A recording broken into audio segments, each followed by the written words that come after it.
Thanks for logging on to myfoxhurricane.com. So we're watching some of these areas of shear across the Caribbean, also working their way up into the Gulf of Mexico as well. We've been watching most of these areas as we've gone through this week, and we continue to see that strong wind shear. Remember, strong wind shear, not good for tropical development. So that's all good news to see this across the Caribbean up into the Gulf of Mexico. You're also seeing across the western Atlantic some of those areas of stronger wind shear. Anywhere where you're seeing this highlighted green area, that's where we're starting to get up into some of these stronger winds, which just are not conducive for tropical systems to develop in those areas. Now, over the past week or so, we've had some fairly light winds across the central and the eastern Atlantic. Now what you're starting to see is some of these stronger winds out here. So you do have some of these tropical waves, but they're tending to be embedded in some of these more hostile winds. Now, what all these winds are doing is that's really helping to pick up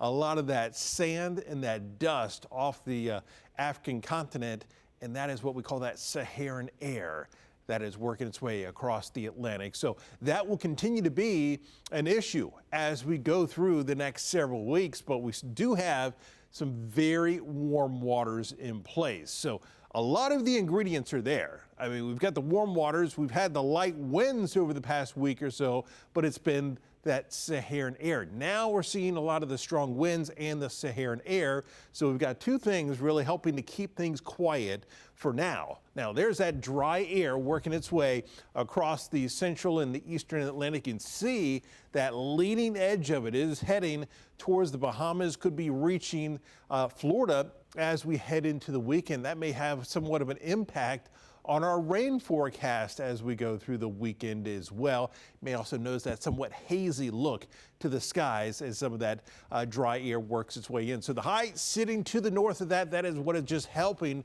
to push more of that dust across the Atlantic. And there you see it working its way as we head into Saturday and Sunday up into Florida, especially across South Florida. May see a bit of a decrease in some of those rain chances. But bottom line is, for now, we continue with this quiet trend over the next 5 to 7 days. We'll keep you updated right here on myfoxhurricane.com.